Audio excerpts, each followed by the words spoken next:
There's a company in Europe that administers close to 2 trillion euros of other people's investment funds.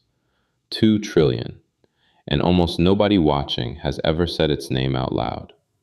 On the 22nd of June this year, somebody registered a domain name. 20 hours later, the announcement landed. That company was bringing its fund distribution network onto Solana. But here's the part that got me. The website is about 130 words long. The registration form behind it takes 7 minutes and asks for your legal entity identifier. That gap between what they say out front and what they quietly ask for around the back, that's the whole story. This is Project Harmonia 101. Quick thing before we dig in. This channel has a Discord called The Motion Room, and the channel you want is early access.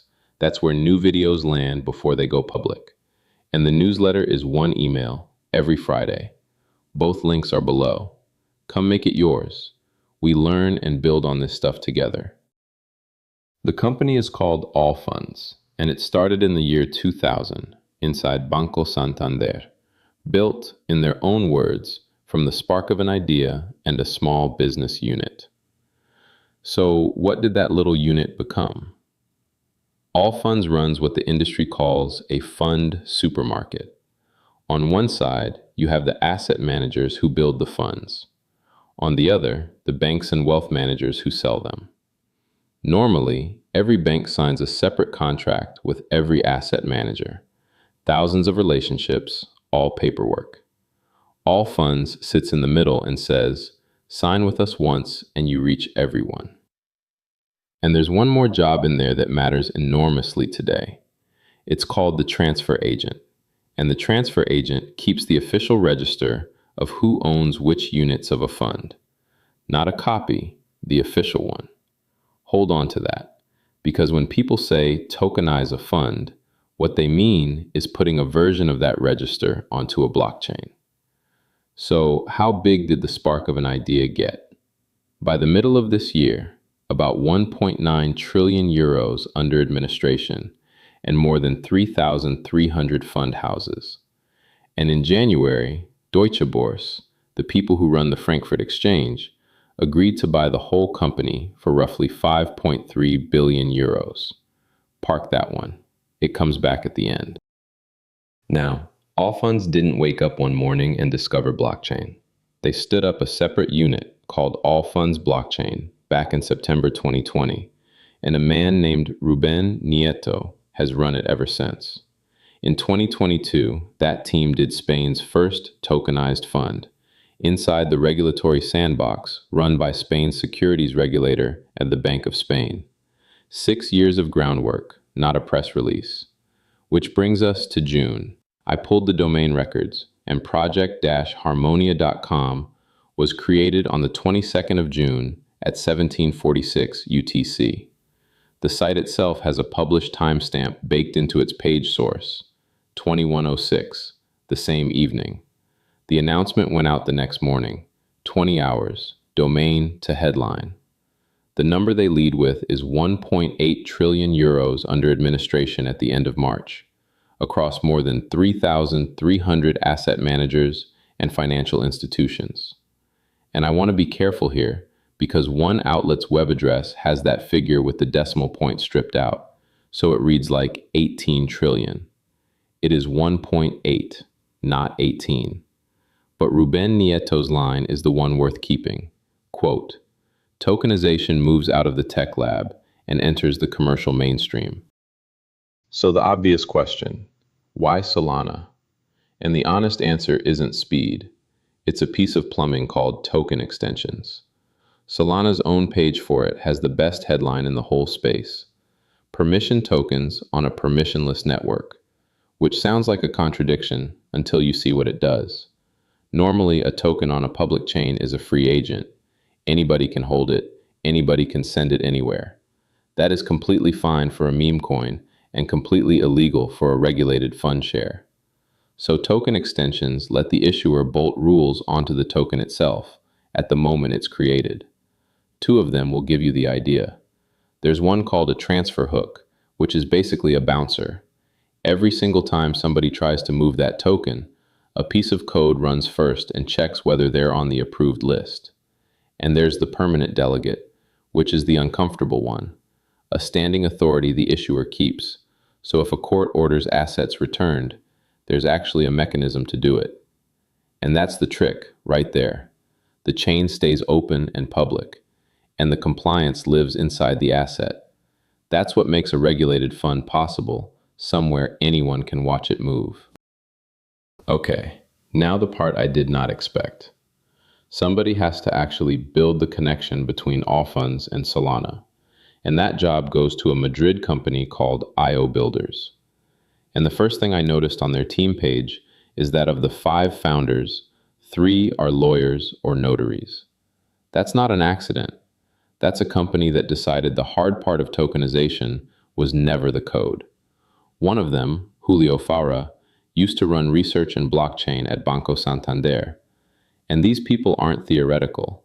Just last month, Spain ran its first multi-bank tokenized deposits pilot, 5 banks, and their platform, Aceto, was the technology underneath it. But here's the bit.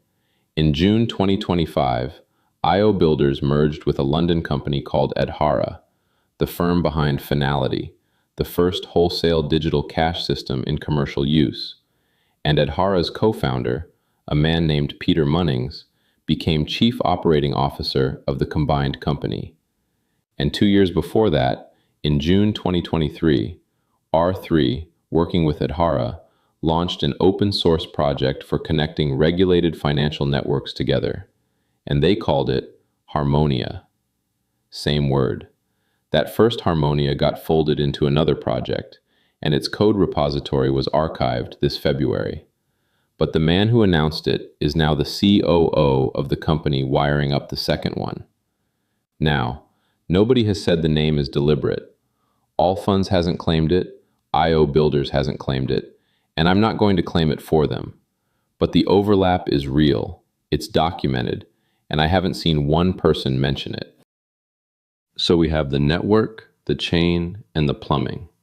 The fourth partner solves a problem most people haven't thought about yet. A company called Particula, founded in Munich, and what they do is grade tokenized assets. Because think about it from a pension fund's desk. Somebody offers you a tokenized money market fund. You know how to assess the fund. You've done that for 30 years. But how do you assess the token? Who wrote the smart contract? There's no agency whose job that is. So Particula made it their job. Their published methodology splits the score into 3 weighted pillars. The underlying asset carries half the weight. The structure around it carries 30%, and counterparty risk the last 20. Underneath that sit 129 separate risk attributes, and out comes a letter grade, AAA down to D.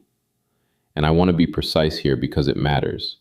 That grade looks exactly like a credit rating, and Particula themselves are very clear it isn't one. Their own site says they are not classified as a credit rating agency under European regulation. It's a private analytics firm doing serious work, and calling it anything else would be doing you a disservice. Although, when the names already leaning on you include Janus Henderson, Wellington, State Street, and Moody's, you're clearly doing something the market wanted. So back to that gap from the top. The public website is roughly 130 words. The registration form behind the button says it takes 7+ minutes and asks you to have your legal entity details and regulatory credentials to hand. And what it asks for tells you more about the state of tokenization than any press release will. It wants a legal entity identifier and a jurisdiction for 3 separate parties: the issuing entity, the transfer agent, and the custody provider. Read that again. Harmonia is not providing your transfer agent, and it is not providing your custody. You bring those. They're a disclosure, not a service. And then it asks what token standard you're using: native, wrapped, or bridged, which means Harmonia itself isn't assuming the token is the share. It's asking how far from the share your token actually sits. And that is the live question in this whole industry. IOSCO, the global body of securities regulators, published a report on this last November, and they wrote that the link between a token and the asset it claims to represent, quote, might not always be made transparent to investors. But here's why this one still interests me. IOSCO's own finding is that the least tokenized parts of a fund's life are distribution and secondary trading. That is the hard part. And distribution is precisely what Allfunds does. They did not pick the easy end. So let's land this. Project Harmonia isn't a chain. It isn't a token, and there is nothing to buy. I want to be clear about that. It's an on-ramp. The same fund on the rails it already runs on and on Solana at the same time, without the asset manager rebuilding anything. What's live today is the website and that form. Everything else is announced. No named fund, no ISIN, nothing trading yet. So the honest action item is this. If you work at an asset manager, a fund service provider, or a distributor, that door is genuinely open, and the form is the door. If you don't, here's what to watch. The first named fund with a real identifier going live on Solana under this. And one last thread. Remember Deutsche Boerse buying Allfunds? Deutsche Boerse owns Clearstream, and Clearstream does custody and settlement. Two of the three things that registration form asks you to bring yourself. Nobody has said those pieces get put together, but that is the shape of the board. If this was useful, a like genuinely helps it find the people who'd care. Subscribe for one deep dive a week. The Motion Room Discord gets videos early, the Friday newsletter gets the receipts, and every source is in the description. So, what should we put under the microscope next? Drop it on the request board.